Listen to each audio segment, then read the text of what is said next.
Tara, sabayan nyo ako. Ihampas-hampas natin tong tali na to dito sa sahig. Ewan ko na lang kung di manakit ang ating dito mga braso. Yan, hampas-hampas lang natin to. Hanggang mapagod tayo. Grabe, sakit sa balikat. Pero kakayanin.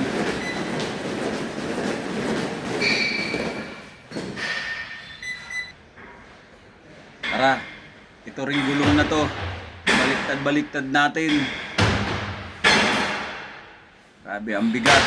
Ang bigat nitong gulong na to. Gulong ata to ng truck or gulong ng pison. Kaya ito, pabalik-balik lang tayo dito sa paghampas ng tali hanggang mapagod. Hanggang manakit ang ating katawan. Ayan, sakit sa balikat. Grabe. Pero kaya. Bakit kasi nauso tong pag-gym at pag-i-exercise? Ang hirap. So, maganda daw to kasi healthy body.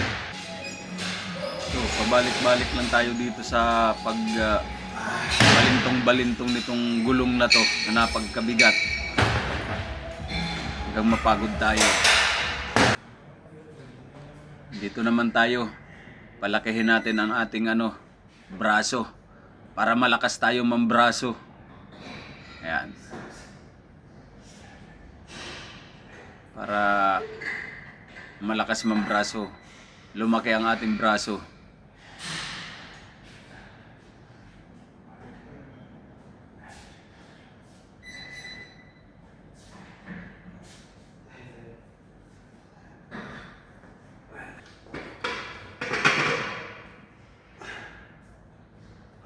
Yeah, paulit-ulit lang nating gagawin. Pagpalaki ng braso, ganito daw to eh. Kaya subukan natin, gawin natin.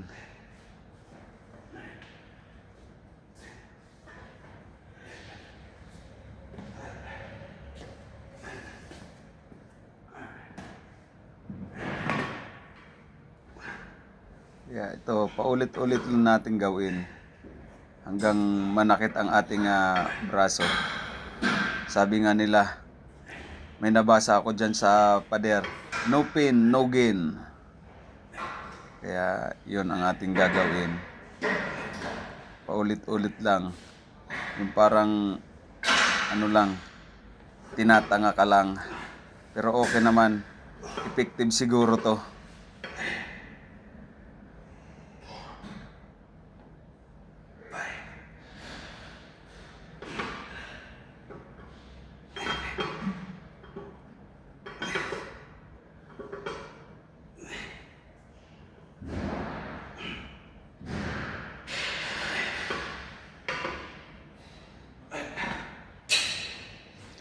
Dito naman tayo.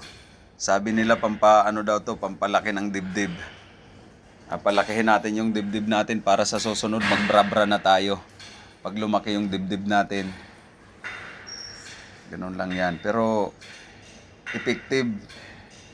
Maganda sa pakiramdam sa katawan pag may exercise. Kaya ito, sinubukan ko.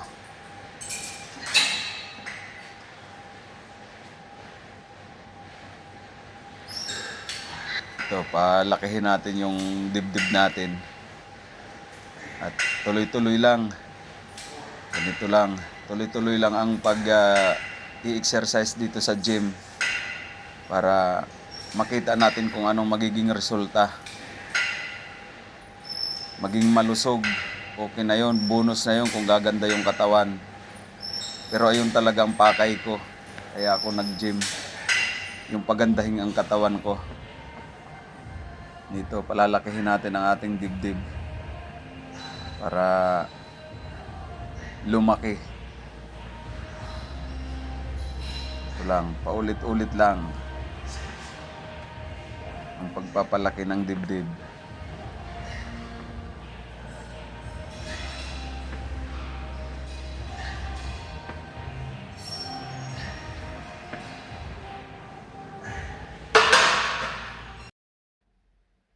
ito naman, palalaparin din natin ang ating katawan para daw to sa back exercise.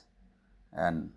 Hila-hilain lang natin tong machine na to na may bigat na 20 kilos. Ganito lang. Ito, tuloy-tuloy lang tayo sa pag i-exercise para daw to sa likod, sa back, para lumapad yung katawan, para malapad tingnan. Sabi nila. Kaya gagawin natin. Titingnan natin kung ano magiging resulta.